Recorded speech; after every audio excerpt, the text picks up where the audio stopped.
Okay, omulungi atulaba era atuwuliriza amanya n'eddoboozi nze IBRAH Mukasa yonna gy'osinzira okubanga otulaba obanga otuwuliriza.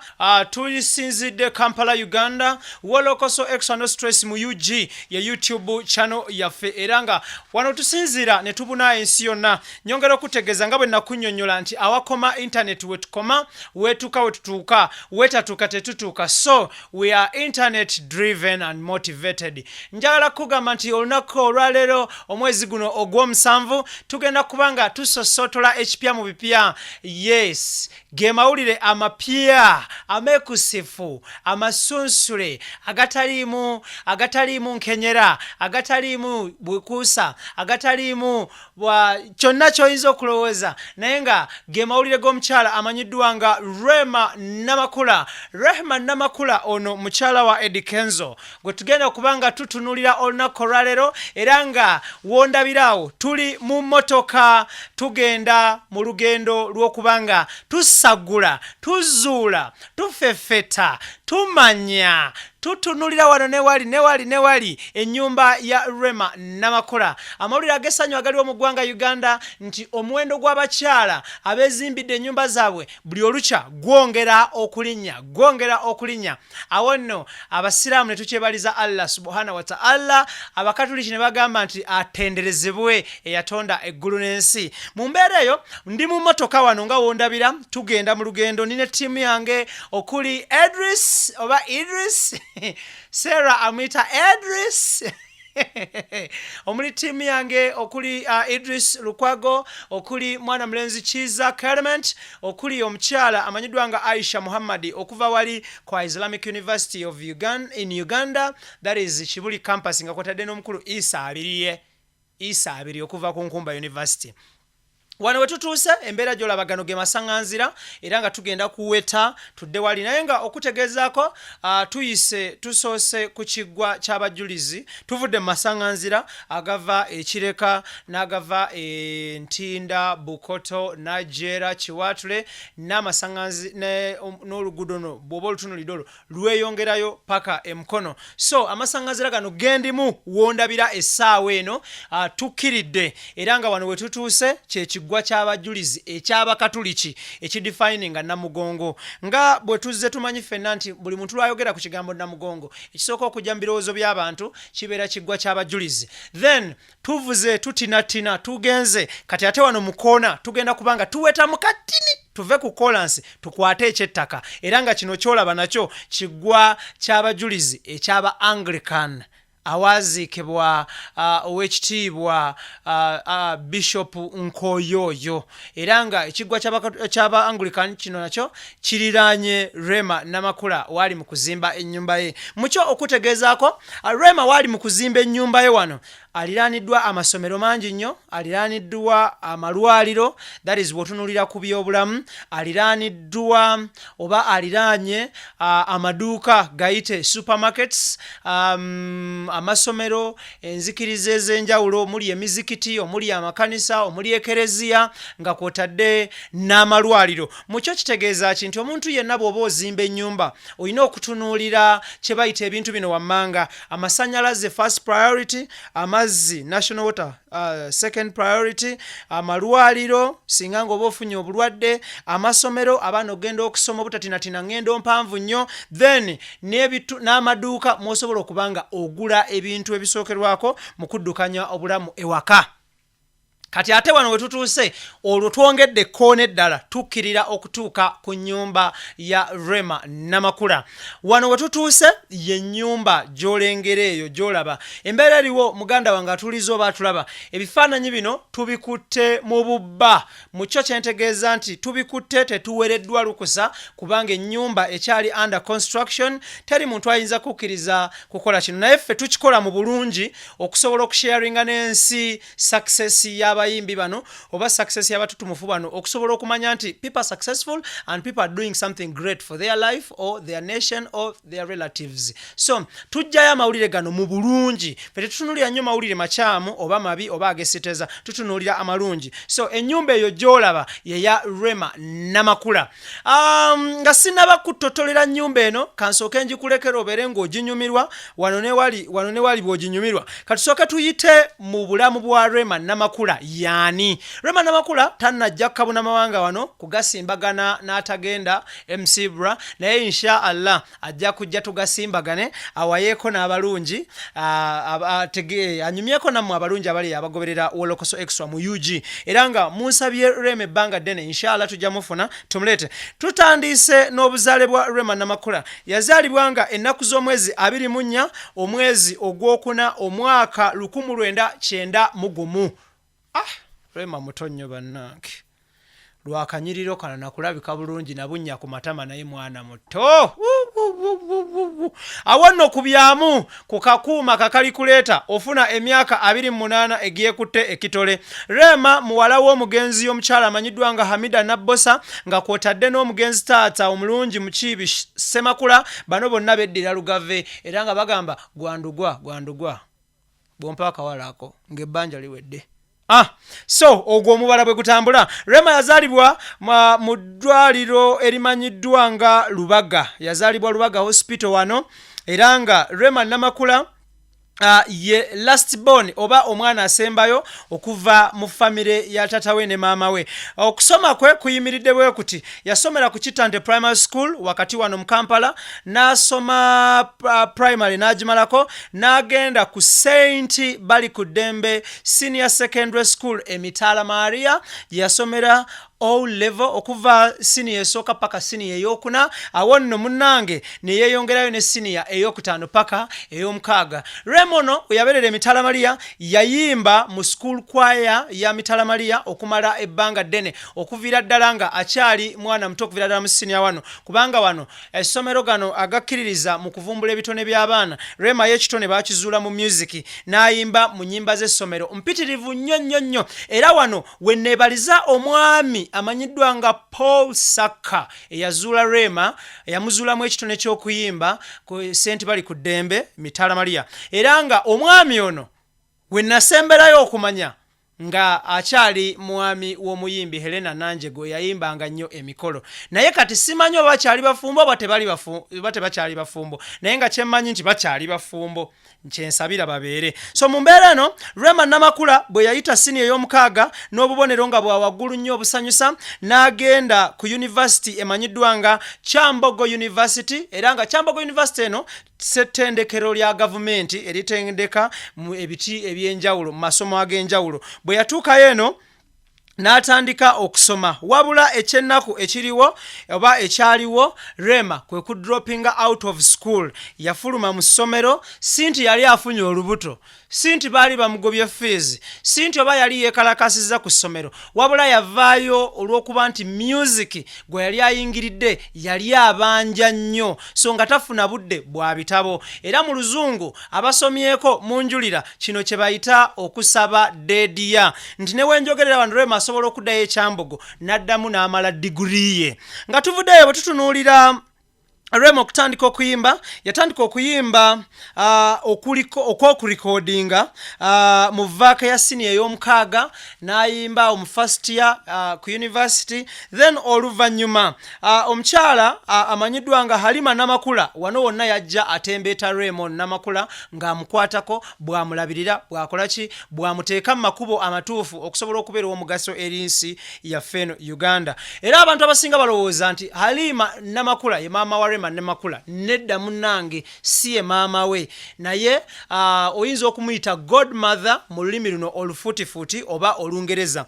REMA Namakula awe yasinziira ne yeegatta ku muyimbi amanyiddwa nga Moses Sali, abasinga gwemanyi nga Biebe Cool, Kingfid Jango, XXL, era nga ono ye Bawa Zuwena omutongole. Awo Bebe Cool teyabandaazaamu, bwe yalaba nti omwana alina ekitone n'amuweerawo omukisa, ne bagenda mu studio ya omwami amanyiddwa nga Renex Linux producer eyali esangibwa ku Lumumba Avenue eyali emanyiddwa nga D Records ne bakolerayo akayimba akamanyiddwa nga Sis and Seko. Mu luyimba luno REMA yashininga nnyo nti alina akaloboozi kali keyawanikanga oba kavuddeyo nze naawe naye ng'oluyimba lwenjogerako olutegedde. Oluyimba luno lwafulumwa mu mwaka gwa 2011 era nga wano Bebe Cool bwe yazuula nti REMA akyalina ekitone n'amwongera kolabe ey'okubiri oluyimba lwe bayita Missing You.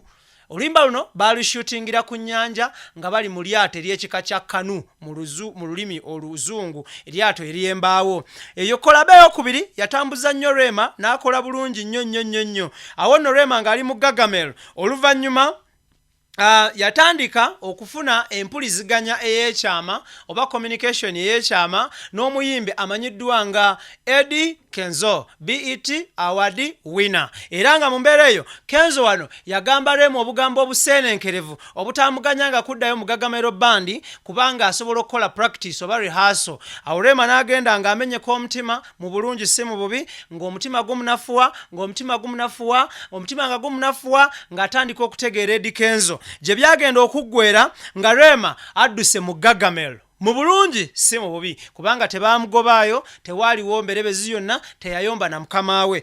REMA okudduka mu Gagamel yavaayo n'abantu bano wammanga, omwali Eddie Kenzo, omwali Kayemba Salongo Solo Geoffrey oba Godfrey yali manager Chris Evans ne REMA. Era REMA wano wennyini yali atuuse ku ntikko ya kariya ye ng'atandise okkuba ekintu ng'ensi emukkiririzaamu. Awo nno mwana wattu akayimba ka Balinkulu lya Kaliba akawandiika Sendre nga kakuba ku ddyo, ku kkono, ku masekati, waggulu ne wansi nga buli omu kaweereza muninkiniwe nga n'anaagamba omwagalwa we amugamba nti balitukulira kakaliba ye nga ze beewereza every time everywhere you go. So mu mbeera eyo REMA n'ayongerako oluyimba olumanyiddwa nga Oli Wange. Awo nno ne gujja bagira nga laavu etambulira ku nnyimba za REMA nga zino endala ezikukuluma simanyi zo nga tezikyakola. Awo REMA ne bafuna ekirowoozo ekigamba nti owaayi tukoleyoko concert. Era REMA ne Kayemba nga kwotadde ne Kenzo eyali mu management naye nga akyandolinga from a distance ne bagenda ku Equatorial Parking ne basaba space ne bakola concert omwaka ogwali gwa 2013. Era nga concert eno ye yaggulawo kariya ya REMA ey'okulaunchinga ebivulu. Ku Kaliba concert yatambula bulungi nnyo, yafuna abantu, turn-up yali nnungi, buli kimu kyali kirungi. Awo REMA n'ayongera okukakata ekintu ekitaasanyusa Bebe Cool n'asigala nga mwennyamivu mu mutima n'agamba nti REMA yali tali ready kukola concert. However ye REMA mu birowoozo bye n'ebigambo bye yali ali ready. REMA bw'atambuza music nze kamwe koogera namusanga mu jaamu naye ng'atudde mu muto gw'omu maaso gw'emmotoka ng'entula ye ndagira ddala nti either alidde nnyo nakkuta oba there is something developing into her. Ngenda okuyita ewiiki emu nga mpulira nti atandise okulya amapeera. Ab'omu kyalo balya ttaka lya kabuyonjo ye teyalirya. Ngenda okuwulira nti ali lubuto ne ŋŋamba awo nno kye namulabye mu jjaamu ewandegeya kyabadde kituufu. Bw'afuna olubuto luno yalukweka nnyo naye nga bw'omanya ensonga z'olubuto zikulabisa bubi, abamu zibanyiriza, abamu zibayombesa, abamu zibasanyusa. REMA ng'afuna olubuto tugenda okuwulira nti azaalidde Kenzo omwana. Amawulire agaali amalungi ennyo era bano obulamu ne babutambuza. REMA Namakula ono bw'avaawo mu mwaka gwa 2017 mu mwezi ogwokuna REMA yalangirira nga bagenda okukola concert ku Hotel Africana. However ne wajjawo issues za KCC ne Africana n'ashiftinga concert ye to 2018 9th March era nga yatuumibwa Banyabo concert. Music career ya REMA etambudde bulungi nnyo nti y'omu ku bakyala abafulumya music oluyimba mu wiiki 2 oba emu. Abakyala bonna, abaana abato, ab'obuwala babeera bayimba ennyimba za REMA. Nga tuvuddeyo eyo njagala tutunuulire REMA Namakula n'ennyumba ye. Ebitone bikwata ku REMA byebyo ebitone bimukwatako ebisinga wajja byogera. Butunula ennyumba ya REMA Namakula eyo gy'oli mu kulaba essaawa eno esangibwa Namugongo, ekitundu kiyitibwa Janda. LC mwava emanyiddwa nga Janda LC1. REMA Namakula we yazimbye ploti ye etudde ku 10, then muno mu bugazi atudde ku 6. Naye nga standard plot ebeera 10/5 esookerwako, naye ng'osobola okufuna 10 ku 10, 10 ku 4, 10 ku 2, 10 ku whatever, naye ng'eye eri 10 ku 6. Era bw'otunuulira fomati y'enzimba ya REMA yazimbyewo okusobola okufiitinga mu ploti ye nti 10 kye kigenda nga bw'olaba ennyumba ey'obusimbalaala mu bugazi muno mwe muli 6. Mu maaso ga REMA bw'olabaawo waliwo ekisiko, eyo ekibangirize kye ky'ensiko. Ploti eyo ngezezzaako okufeffetta ne nkuba omukyala awo akaama n'ayagala okunnemerera ne mukusimbira omutwalo gwa Uganda gumu nampaka bwino n'aŋŋamba eyo ploti nnyiniyo w'amagye. Ne mubuuza yani n'aŋŋamba ze simumanyi.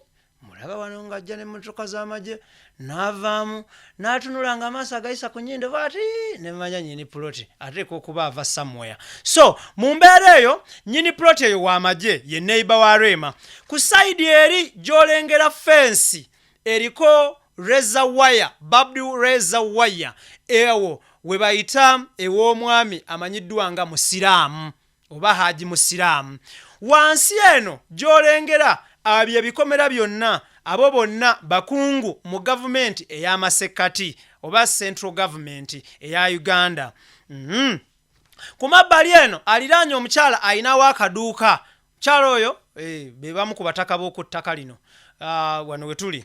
Then emabega wa REMA waliwo ekyo ekisiko ky'olaba, eyo ensiko gy'oli mu kulaba eyo yonna eyo. Kati eyo ensiko yannyini nnyumba eyo gy'olengera mu miti yennyiniwo wonna. So mu mbeera eyo awo mu maaso wansi REMA yasika amazzi ga national water. Mbadde nsotya bwenti ngenzo girawe nti ng'omuti gw'amasannyalaze gumuli manju ng'era bw'olaba awo mu mitititi wali omuti gw'amasannyalaze. Nga tuvuddeyo ennyumba tugitadde, tuvudde ku surface y'ennyumba. Ennyumba eno weetudde ku ttaka. Ploti eri 10 ku 6. Bwe nkubyekubyeko obwama n'abatunzi b'amataka awo ne mbayitaayitamu ne baŋŋamba nti ekitone nnyo ng'okaabye nnyo n'onnyonnyola ebizibu byo n'onnyonnyola ennaku yo n'ennyonnyola n'engeri gy'oli mufuna mpola awo ogulawo miliyoni 6. Ekitone nnyo 6 ku ttaka nga teri kunnyonnyola, naye ekinene nnyo n'ekikumi kiggwawo. So kati awo REMA mubalire mu miliyoni 6 paka ku 7 ze yagulawo, bingi nti mukyala tebamanya nnyo ku bagaininga. Teekako ne babbulooka bano beefuula nnyo abayoterera abakyala. Awo REMA bayinza obba bawo 7 awo oba 65. Nga tuvuddeeyo nja tutunuulira kika ky'ennyumba. This is not eno si bangalo, zino apartment REMA zaali mu kuzimba. Bw'aba ali mu kuzimba apartment, that means wing emu esobola okubeera eyiye ey'okusulamu, wingi emu n'ebeera ey'abapangisa. Bwe kitabeera ekyo zisobola okubeera ez'abapangisa zonna. Bwe tubavuddeyo tutunuulire ennyumba eno ya kika kya kalina era nga kuliko sofa omwaliiro gumu. Nali nnyonnyola ekigambo mwaliiro, Samuel n'agezaako okuntereeza mbu n'ogwansi baguyita mwaliiro. Ne ŋŋamba kati Oluganda lugenda lubulira mu lulimi olulala oba omwaliiro mu Luzungu kye bayita floor. So sofa ennyumba eno eriko 1 floor, that is the first floor you're seeing. Naye nga bwe natunudde waggulu enjuwa gye bayiyeemu slab, kitegeeza there is still an extension for more floors, 2 to 3. So wonna omugatta ennyumba eno eyinza okuggwera mu myaliiro 2 oba emyaliiro 3. Bwe tuba tuvuddeyo eyo, currently ennyumba eyo oba gitunuulidde ng'okoze rough estimate ye miliyoni 6 ku 7 ze yagula ettaka. Roughly wano ennyumba weeyimiridde mbadde njogera n'omuzimbi omu era azimba ku kyalo okwo n'aŋŋamba awo ekitone nnyo emiliyoni ezisoba mu 10 ziri awo yazitaddewo. Bw'otunuulira ekika ky'ettaffaali eryo lye bayita 99 99 lya musenyu sigana agaffe ag'ebbumba oba ag'ettaka. Bw'otunuulira enkiika gye bakiikawo ettaffaali, bw'otunuulira empagi eziri mu nnyumba omwo eziwanirira kalina, bw'otunuulira engalama eyo engeri gye bagiyiwamu, emiliyoni 150 n'omusobyo awo weeziri kati essaawa eno wadde tennaggwa. Bwe tuvaayo eyo, ennyumba eno bw'eriba ewedde roughly esobola okumalawo 1.5 billion. Omwavu ayinza okugamba mu exaggerating, omugagga ayinza okugamba yeah, you might be right. Atabitegererako agamba be bamanyi, it's up to them. So buli omu n'endowooza ye. Nga tuvuddeyo eyo, njagala tutunuulire ebibuuzo bino wammanga. You and I will ask ourselves, you ask yourself, I'll ask myself, nti REMA ajjawo essente zizimba ennyumba bweti. The first answer to that question is REMA y'omu ku bayimbi abasinga okuyimba emikolo of late mu ggwanga Uganda. REMA bw'aba ayimba emikolo, tugambe nti atandise okuyimba emikolo from Saturday and Sunday, leaving out Friday, because ennaku eziri constant ez'emikolo ziri Saturday ne Sunday. REMA asobola okuyimba okwanjula kumu, because bafulumya abagole essaawa 8-9-10, n'ayimbako n'embaga emu ekiro ekyo. Tukitwale nti buli mukolo egyo emikolo ebiri aguyimbidde miliyoni 3 olw'omukaaga ze miliyoni 6, ne Sunday ze miliyoni 6, e weekend ze miliyoni 12. Bwe tutunuulira omwezi gulimu weekend mmeka? Nti weekend 4. Weekend ezo 4 miliyoni 6, miliyoni 6, miliyoni 12 times 4 n'ofune miliyoni mmeka kubamwawo? Nti miliyoni 24. N'ovaawo n'okubya mu mwaka omulamba, ezo ze z'omwezi ogumu, kubya mu mwaka omulamba buli weekend ng'ayimbye emikolo egyo kubyamwawo. Ezo zonna ssente tuzitunuulire. Nga tuvuddeyo eyo, njagala tutunuulire REMA ayina brand endorsements oba brand ambassador wa ebitongole oba company zino wammanga. Kano konna kasente tutunuulira how someone can get money to erect such a mansion or a pad. REMA ye brand ambassador wa REMA ye brand ambassador wa Jessa Fresh Diary.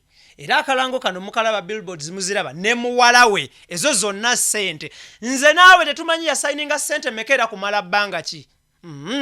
Bwe tuvaayo eyo, REMA brand ambassador w'edduuka eryambaza abagole erimanyiddwa nga Unique Bridals. REMA Namakula brand ambassador wa company ekola ku by'abaana abato omuli pampa n'ebigwa tebiraze emanyiddwa nga Q Kids. REMA yaliko brand ambassador w'amasimu Aitero, mwakiraba. REMA yagenda mu Coke Studio n'ayimba. Jjukira Coke Studio bakusasulira ennyonyi okugenda n'okudda, ne basasula woteri wosula, ne bakuwayo ne ssente enkalu.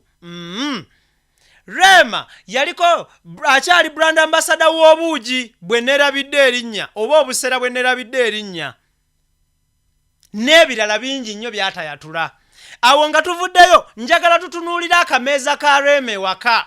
Naline Kenzo nga tunyumya n'aŋŋamba ye talina kameeza, ayina kimeeza. So kiba kitegeeza nti ekimeeza nze naawe gye tulekera omutwalo oba 50,000 oba 7 oba 2 oba 3, Kenzo ayinza okulekawo ekyabiri, REMA n'ayawulako eky'ekumi, n'aspending eky'ekumi, olwo nga zidda ku muki kugwa mu kiwato muno bakazi gwe bayita oba omuki ngwerabidde ogwo omugwa gwe basiba mu kiwato gwe basibako essente. Jjajja wange ajja tiyagulinanga, bwe yafa twagusumululanga essente eziri kuli n'ez'obote n'amiini ziri okwo nga zaavunda. Nga tuvuddeyo eyo, njagala tutunuulire REMA ye mukyala atasasula rent, asula mu maka mazimbire ddala g'omwami we. REMA ye mukyala atasasula mazzi, omusajja abikolako, atasasula masannyalaze. So that means all her money zigenda kuki ku bintu bye biri personal. Then njagala tutunuulire Kenzo takes care of the family 100% as Kenzo says so. mukwotinga.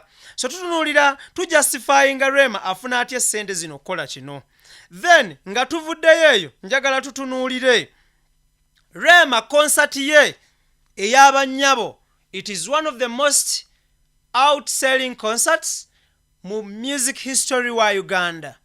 Concert eno yali ku Serena Hotel Kampala, yaliwo ng'ennaku z'omwezi 9 omwezi ogwokusatu omwaka 2018 nga olweggulo twabadde mu lunaku lw'abakyala Women's Day. Concert eno yategekebwa omwami amanyiddwa nga Haji Musa Kavuma owa Keti Events and Beyond. Kiri ku record mu byafaayo bya music wa Uganda nti olunaku olwokuna tiketi za REMA zaali ziweddewo, nga tiketi esookerwako yali ya mitwalo 10 egya Uganda. Oyo nno ye kifuufu asookerwako alinga nze, alinga gwali eyo atali boss oba kibossero oba omukopere oba corporate. So concert eno REMA yagenda okulinnya ku stage nga baamuwadde sente ze zonna. Kati nze naawe weebuuze nti Keti bw'aba yali aguze REMA miliyoni katugambe kala 5, 6, 7 oba 10 ebivulu 4 oba 5, REMA yaziteeka wa? Atanywa mwenge, atanywa sigala, atalya mayirungi, atakwana basajja ng'abakazi abalala beekwanira abasajja ne babateekamu essente. So awo nno wenkugambira nti akakasente ke ng'ateeka wali ng'akayita ak'ekikazi. Bwe tuvaayo eyo tutunulire nti omuntu bw'okola concerting eyo neggwa nga promoter takubbye, nga promoter ali authentic nga Keti Haji Musa Kavuma, that means sente zo jja zikwata ozikolemu ekikalu nga kirabikako. Kyekirala ekisobozesa REMA okuzimba ennyumba eno tutunulira points ez'enkizo. Point endala kwe kufallinga in love with Kenzo. Tokibuusa maaso my friend, si kintu kya bulijjo nti olunaku olwaleero abaana b'abagagga banyumya n'ab'abagagga, ab'emikisa banyumya n'ab'amikisa, abaavu banyumya n'abaavu, abasomi banyumya n'abasomi. So REMA bw'afallinga in love ne Kenzo obulamu bwe bwatereera nti teyaddamu kubonaabona bino byakusabiriza ssente, because Kenzo already was making some good money. Akubye stamina, avudde awo akubye ennyimba endala mpitirivu nnyo, akubye sitalyosi, avudde awangudde biiti, avudde awo ayimbye ebisaawe, akoze eki. So kiba kitegeeza nti akasente k'omwami awo omukyala aba akafunako emigabo emitonotono. Then nga tuvuddeyo eyo njagala tutunuulire kitegeeza ki REMA okuzimba ennyumba ku myaka 28, a multi-million mansion oba pad. Kitegeeza nti music watuuse olunaku lwaleero bw'ogatta 1, 2, 3 ennusu ze ŋŋamba n'ozikuŋŋanyiza mu kifo kimu osobola okujja omulamwa mu music. Kitegeeza ki REMA bw'azimba ennyumba? Kitegeeza nti omuntu yenna ali eyo ng'oli mukyala, oli mulenzi, oli muvubuka oba oli muwala, you can. Because bw'otunulira obulamu bwa REMA bwakuliddemu, tava mu famire zino ez'ababijodolo binyonkondo binywera, ava mu famire ensaamusaamu ate mulekwa oba oyinza omuyita enfunzi nti ababe bombi baafa, naye asobodde okuŋŋaanya akasente n'ateekawo ennyumba bweti. Omuntu ali eyo atuwuliriza era atulaba essaawa eno, okuzimba ennyumba si kwa basereebu, si kwa basomi oba si kwa basomyeko. Okuzimba ennyumba buvunaanyizibwa bwa buli muntu ategeera alina obwongo. Okuzimba ennyumba kikakata ku buli muntu. Buli oweza emyaka 18 oba ofuuse omuntu omukulu okusinziira mu mateeka ga constitution ya Uganda. So okuzimba ennyumba si kwa abasajja kwokka, n'abakazi ensangi zino bazimbye amayumba gaabwe. Fomati y'ennyumba eno oba gitunuulidde amazima go gali nti si ya REMA kusulamu. Nnyumba y'abapangisa. Buzibu ki obuli ku nnyumba eno? Obuzibu obuliwo obusookera ddala, parking yakekwa nnyo. Tukitwale nti REMA azimbye ennyumba eno ya myaliriro 2 oba 3, nga bonna abapangisa be unity ziri mmeka? Ziri unity 2, emyaliriro 3 waggulu ze unity 6, abapangisa be bonna 6 nga balina emmotoka. Kiba kitegeeza si bonna nti banaapakinga wano, because tewali parking. Okujjako ng'asobodde okugula n'akola kye bayita extension n'agaziwamukko okudda wansi eri mu ploti y'omwami gwe nakugambye akola mu government y'omu gotajja kwatuukiriza mannya. It is the only way jasobola okugazwamuko. So mu mbeera eyo njagala kubanga mbasiibula. Naye nga sina basiibula, njagala kukoona ku bantu bano wammanga. Njala koona ku mukwano gwange omulungi Richmond promoter ayina saluni esinga okuba ey'ebbeeyi awo e London. Kola ku bazungu n'abafirika abali e London. Nkone ku Mary Ngabire ono promoter ali London awo. So authentic, so systematic, so real, so genuine. Nkone ku promoter Jose Jobs Link. Nawo oli London awo. So real, so original, so authentic. Toyina makoona. Nkone ku mukulu amanyiddwa nga Mo Shalim. Nawo oli awo London. Nkone ku mukyala amanyiddwa nga Sarah Alina. Oli awo London Wembley. Awo nga ku kisaawe kya Wembley Stadium. Nkutumiddeko nnyo plus Pharrell plus Finera and the rest of the family. Nkutumiddeko nnyo. Then tumire ku bannayuganda mwenna across the world, across the globe. Yera gye musinzira okubanga mulaba Wolokoso Extra No Stress Mugi. Then nsembyayo abasharinga waka waffe ku Facebook. Abamu streaming ku Facebook. Thank you so much for the good work you're doing. Mwebale nnyo omuli Hassan wa Trending Showbiz, big up yourself. Hard General Rasta, big up yourself. Mose Rhymes Dubai, big up yourself. Then omukulu amanyiddwa nga Henry Ndugwa Kakensa is a senior blogger of all generations, of all times. Large upon yourself, Henry Ndugwa Kakensa, representing Finland to the rest of the world. IBRAH Mukasa, gemanya gange timu jenkoze nayo okuli omukulu amanyiddwa nga Farouk Boyze. Ono ya sengese amalobozi gano. Large upon yourself, Farouk. Omwami ono asangibwa Kampala, Uganda. Bw'oba oyagala sound omulungi osookunoonya n'enkutuusa ku Farouk ono. Is a sound engineer.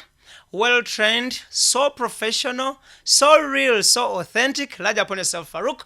Idris Lukwago, yabade ku camera. Omkulu Tony Senabria, large upon yourself. Daniel Mugo, ya big upon yourself. That is Wolokoso Extra team. Chiza Kelement.